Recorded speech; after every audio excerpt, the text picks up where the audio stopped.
Okay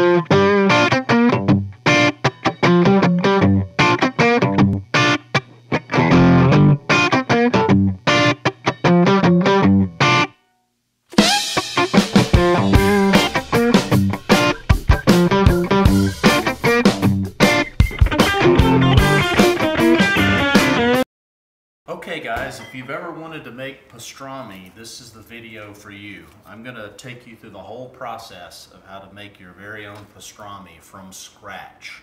There's some shortcuts that you can take, but I'm going to show you how to do everything straight from the bottom. So basically, most of the time, not always, but usually you're going to make your pastrami from the same cut of meat that you would a brisket.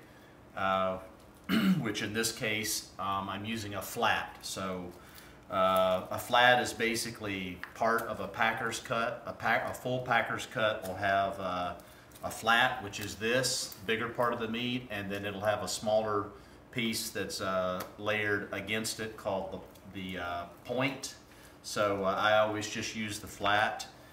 Usually has a fat cap on the side, so you'll want to trim that off where it's about 1/4 of an inch of fat left, just like you would a brisket. Same thing you're doing with a brisket.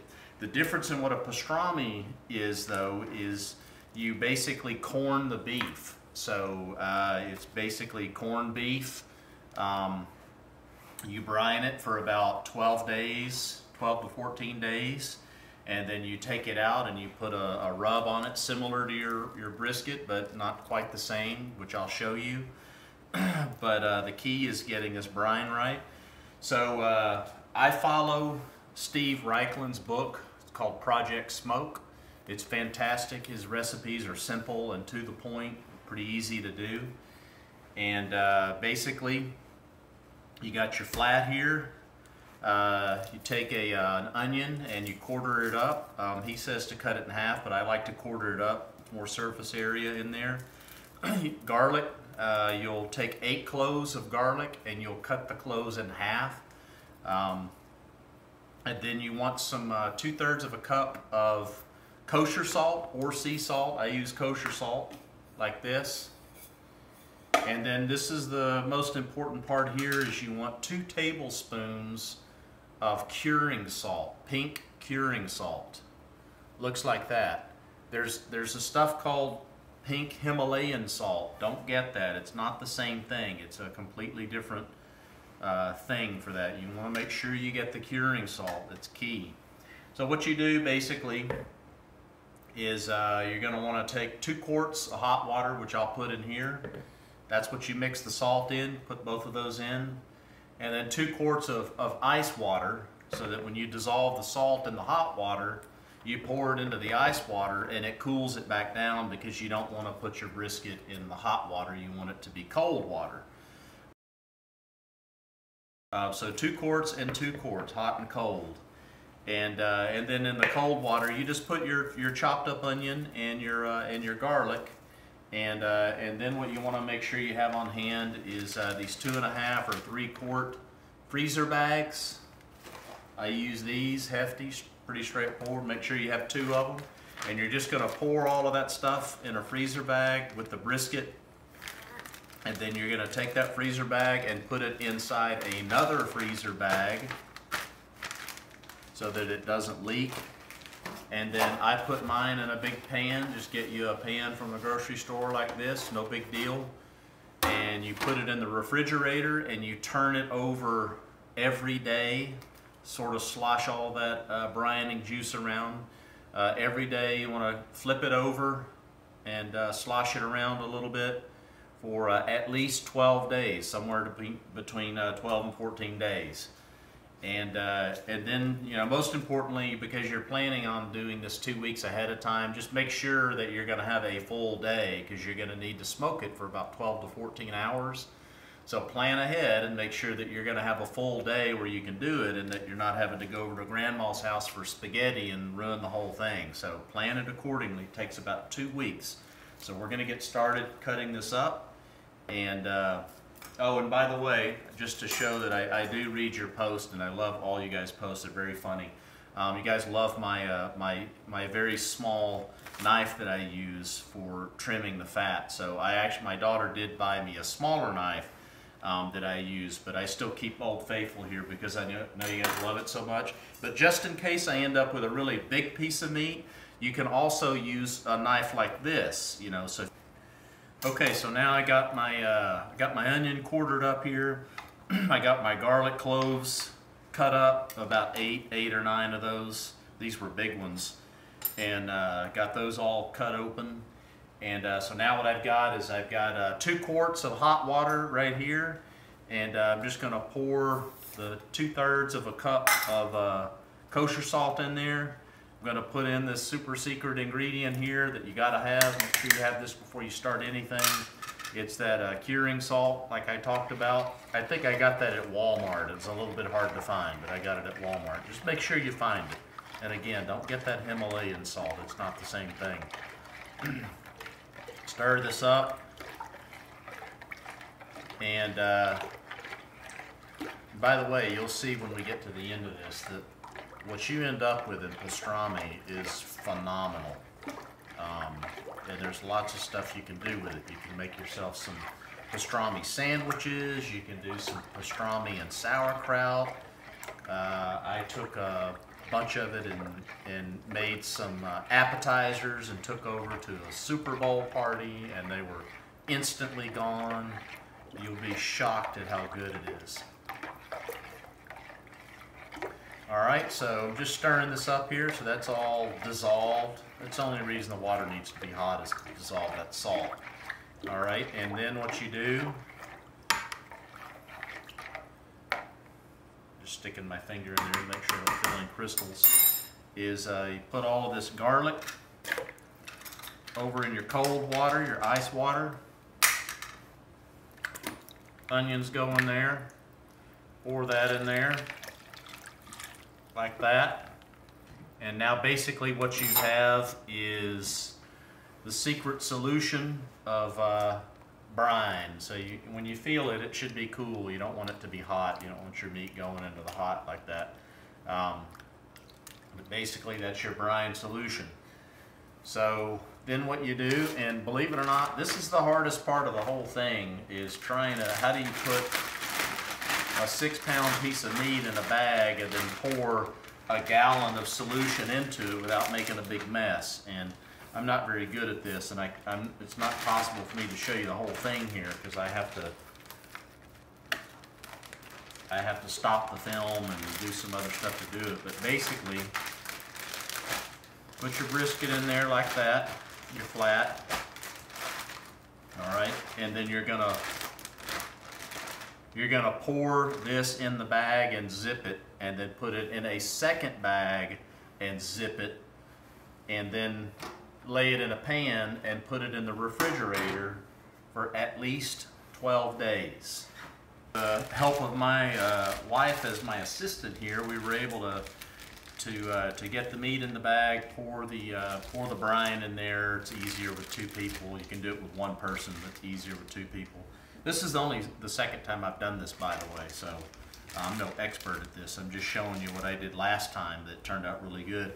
But basically, you want to make sure that when you put it in that first bag and you ziplock it, that you get all the air out of it, so don't leave any air in there. And then you take that bag, put it in backwards into the other bag, so the zipper is at the bottom of the second bag. The second bag on the outside is really just to prevent, you know, leaking and making a mess or whatever. So now you got it in your bag right here.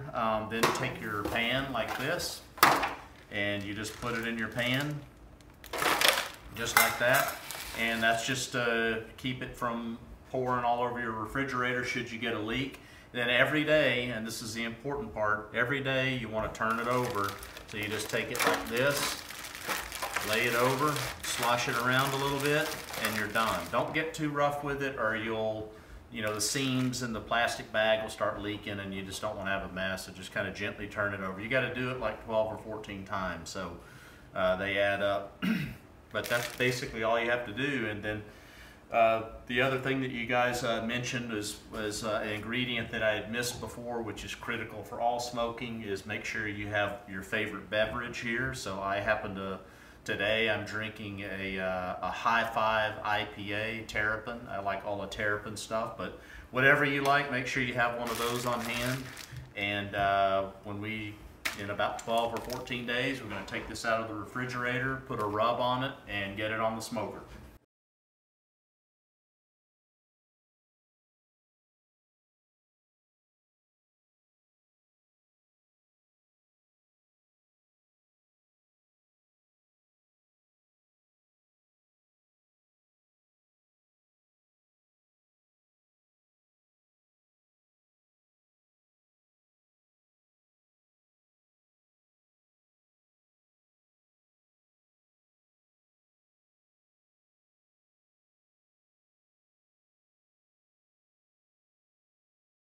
Okay, our brisket's been brining now for about 2 weeks. Looks pretty good. Every day I've been flipping it over and moving it around.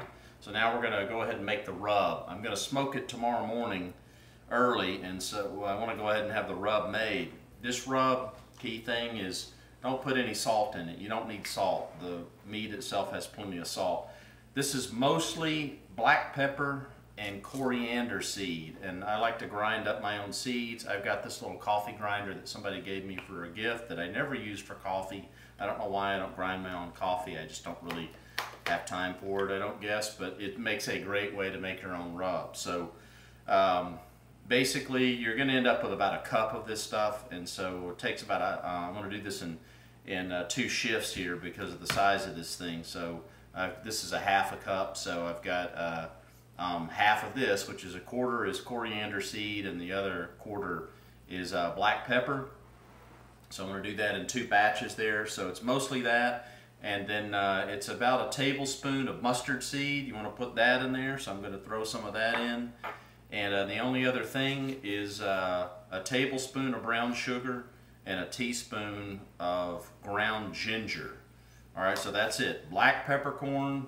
The whole ingredients is a half a cup of black peppercorn, a half a cup of coriander seed, ground up, kind of coarse, not too fine, and then 2 tablespoons of mustard seed, ground up, and then a tablespoon of brown sugar and a teaspoon of ginger, ground ginger. So I'm going to go ahead and throw this in here, and got my mustard seed here. I don't like to, for tablespoons and teaspoons, I don't really use measuring stuff, so that's about right.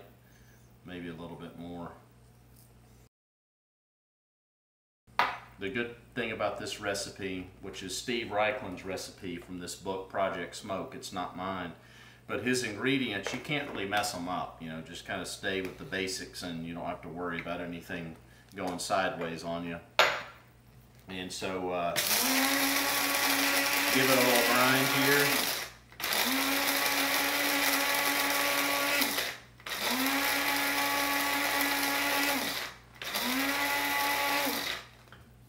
Check it. I'm going to actually feel it. You want it a little bit gritty, so that's just about perfect.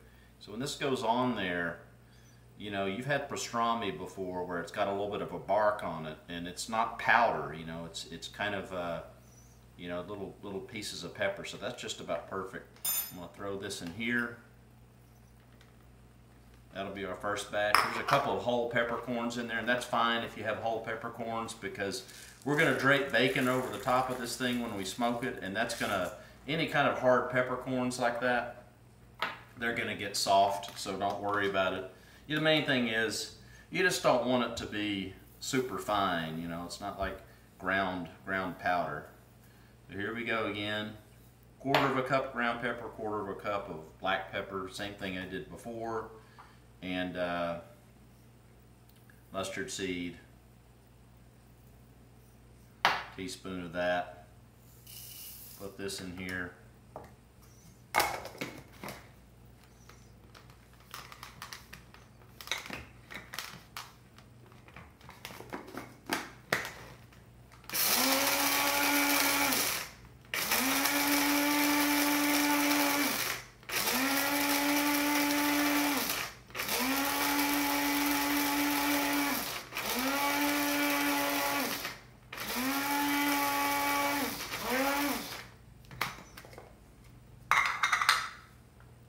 Feel it? That feels pretty good.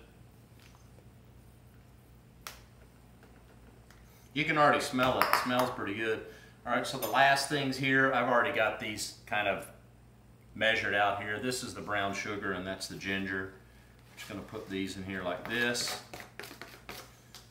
You know, I guess I could have put the ginger and the brown sugar in the little grinder there with it, but you know, I don't know, it doesn't need to be ground up, so I'll just do this part by hand. So I'm not going to spend all this video churning that up, but mix all that up real good, and then what you end up with is your rub. And again, it ought to be sandy. It ought to feel, you know, about the consistency of like river sand or something like that, a little bit grainy, so you want that. And that'll do it for our rub. So in the morning, we'll take that brisket out, we'll clean it up a little bit, and we'll put our rub on it, and we'll be ready to smoke.